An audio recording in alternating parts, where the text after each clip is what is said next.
awardees din. Yung you mentioned that about the 136. So yung 136 na yun covers individual and team awards. So we do have certain teams that we are recognizing. Pero ano natin siya, recognize as well. So sa basketball, sa volleyball, we have handball, we have and other teams. So to name a few. Hindi, tapos na ba yung pag-choose natin? Kasi may mga nagtatanong pa sa amin na about kung mag-accept pa ba kayo ng mga nominees and possible awardees?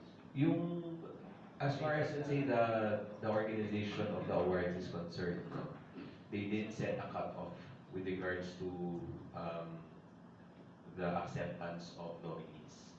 So the thing is, alam namin, no, ako to my knowledge also, there were a lot of athletes na gusto pa rin or for consideration.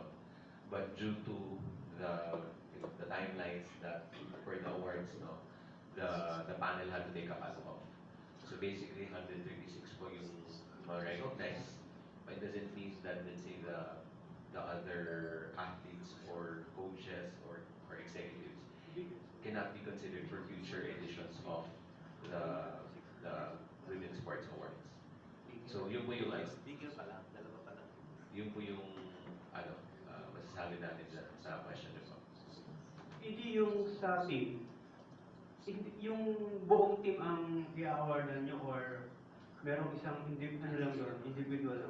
Hindi po, yung team po mismo yung i-recognize. For example, like yung sa volleyball, Alas Pilipinas. So the whole team will be recognized. Lahat sila may ring? At least po yung yung May representative. baka may representative lang.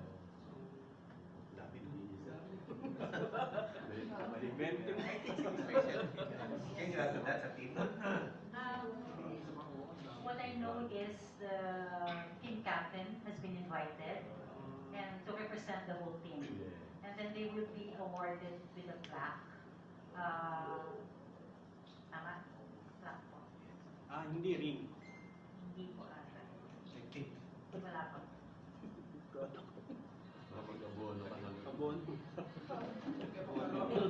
Oo naman. Gabunuhin mo pa si... Morning po, Ronnie.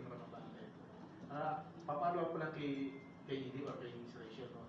Yung siguro for future na rin. Kasi may isa akong kaibigan na Pampanga base, yung best ever natin na Filipino Olympian, best ever famous, pero hindi yata siya nakasama sa first edition and this second one, no? Ang pangalan niya si Hasmin Figueroa.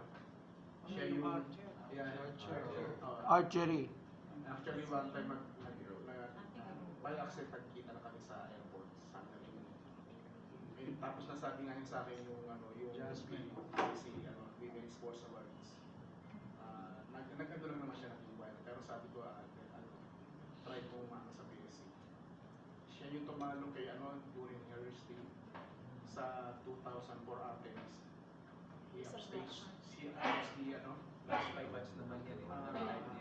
Three-time Olympic medalist, saka multi-medalist din siya sa mga SEA Games and other competitions. Yun lang. Can you comment on that? So once again, no, this is only the second edition. We would like to accommodate as much as we can, but obviously for time and effort constraints, no. Rest assured naman the Office of Kongfu has a list.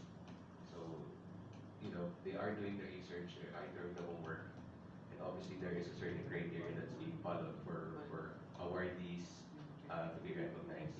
So we'll just leave it up to the Office of Kongfu and whoever panel will be deciding for the next edition for Women's Sports Awards. I think yung latest interview natin kay Kongfu. Kasi just like the Hall of Fame Awards, hindi mo pwedeng awardan lahat eh. Wala na next year, wala na. Batch by batch yung mga retired, kasi retired na yan eh. So, tsaka open naman ng nominations.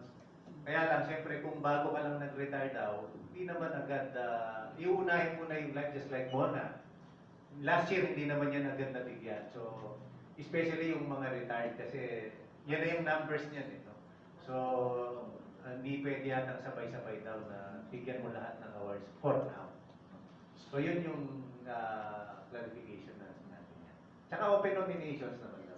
And yeah, I think di ba yung mga National Sports Associations, nagbigay sila ng mga recommendation, okay, for the awards. Kaya isa muna bago natin ulit ipasa sa kanya, katuwang ng PSC ang PCW in these awards ba? Katuwang mo ba? In our program this coming Saturday, we have the Philippine Women, Commission of Women who will be with us. And then, of course, they will be assisting us in our future endeavors as well, together with yung mga achievements pa po ng mga hindi ma-awardan ngayon. So, again, this is an endeavor of the Philippine Sports Commission that is continuing. We will not disregard po yung mga yung mga past year achievers, no? Past achievers, rather. But, tama nga po, medyo we are trying to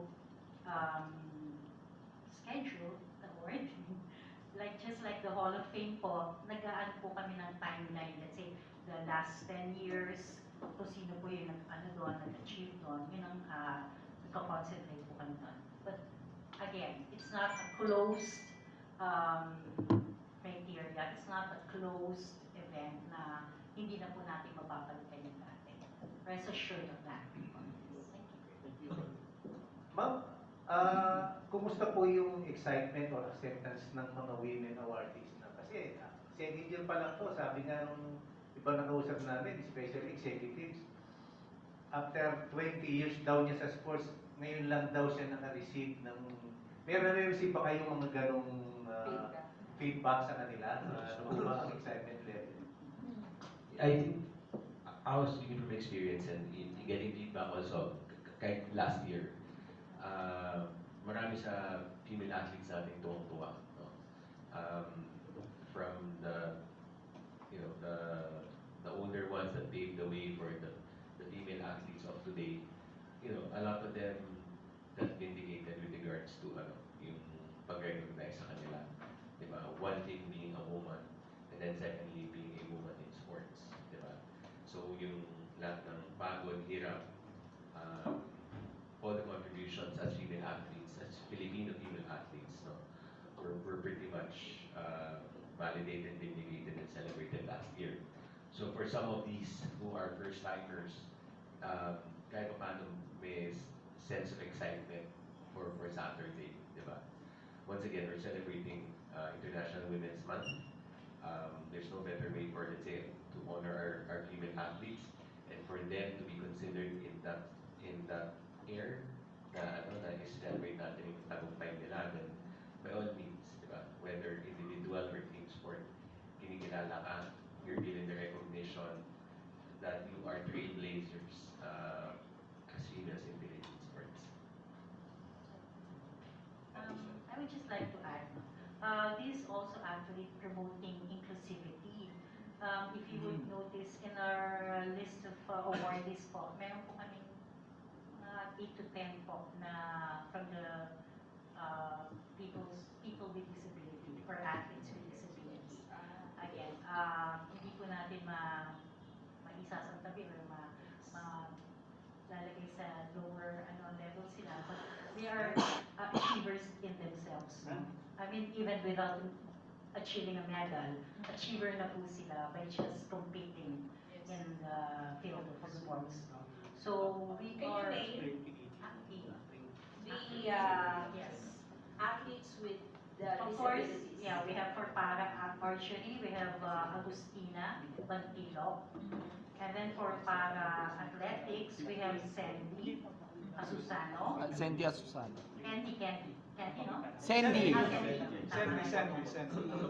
Okay, for para chess, we have attorney Chaser Crystal Citadel Mendoza. Attorney And Chaser. then, yes, si Mendoza na. And then for para OCR, we have Andrea Estrella. Andrea Estrella, si Iya. Yes. Kilala mo ah. So for para dance sport po, si Edeline De Asis. Edeline. Yes. And para powerlifting, si Archel Guion. Achel. Archel. Jinky. Gion. I think that's about it.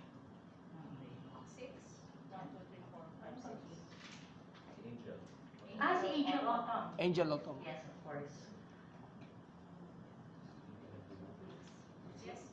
So yun po. And para power, there's another one, para powerlifting, si Pamatian, Mary Dol. Mary Ah, Dol. sorry, Pamatian. Mary Dol Pamatian. Very Pamatian. good. Okay. Sige po. Okay, questions? Ako. Yes. Gab. Okay, so good morning everyone. Gab Pera, Sports Corner PH. Tanungin ko nga kay ED, ano yung sabihin natin, confirm na ba yung lahat ng mga awardees ay pupunta? Cause some of them will be representing by their relatives o di kaya mga teammates. For example, si Jessica Agua, who is awardee sa paddle, will be represented by his dad, si Attorney Al Agra. And may mga nag-confirm na pupunta or may mga nagpapadala na lang ng pillars na hindi sila makakapunta doon? So, combination of, no, we do have confirmed guests. In fact, meron sila, we've given them also the accommodation na may kasama sila. At the same time, meron din mga, due to other commitments, no, won't be able to attend. But, you never know, some athletes who did not confirm before actually showed up yung first time. So, meron mga confirmed, meron mga nagbego, at mag-abang na lang tayo kung may mga sorpresa sa Sabado. So, yun tinagap. In addition to that, we have to take note po na meron rin po tayong awardees who are foreign-based. So, hindi Okay. na po natin sila in-expect na maka-attend. Or they are Si allowed to Levi. send representatives, kasi may relatives pa po sila dito sa Pilipinas, we are inviting them as well, no, to represent the athlete. Like sila Hoffman, sila... Levi. Yeah. Oo. Si Samantha Sila Miss Frank, Sophia Frank. Sophia Frank. Si Sam Katantan, who is actually in US. Yes, Sama rin. studying there. Yeah. Tama po yun. So, marami-rami po sila na hindi makaka-attend because of distance. No? Idagdag ko rin, Joanny Delgaco is one of the awardees na sa military training pa siya for Air Force. Yung mga rings, pakita natin sa ating mga viewers, yan yung mga rings na ibibigay, isusuot sa mismong awards night. There you go. So ano yung pagkakaiba ito sa mga nakikita natin, yung mga wedding rings, yung mga iba't ibang mga rings na kailangan natin. It symbolizes, of course, yung pagiging matapang na babae sa palakasan. I think for any event, di ba, customized naman yung mga rings natin. So, we do have rings for, let's say, the major awardees, special awards, right? So, kumbaga, ano siya, crafted siya for the event.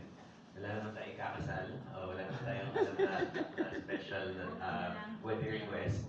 So, once again, it's really more of a commemoration or celebratory type of token for all the athletes. And lastly, of course, ang Women in Sports Awards, taon-taon na idalaos. Do we expect na sa susunod na edition, makikita natin, dahil SEA Games year na yon, mas maraming mga women athletes ang paparangalan, mas maraming officials ang paparangalan din sa kanilang efforts and commitments sa Philippine sports. Good afternoon, thank you. Tanong ba yun? Ano ba ang expect nito? I think, alam mo naman na outside of Southeast Asian Games this year, di ba? We have other multi-sports coming up, di ba? We have the World Games, we have the Asian Youth Olympics coming up. Yung Ayman, I think, move na naman siya to 2026. Tapos kakatapos na natin sa Asian Winter Games. So, you know, siguro next year will be more, and will be different. So, yun siguro, patapusin natin yung taon, tapos abay natin yung plano yung third women in sports for next year. Okay, thank you. So basically, last year we were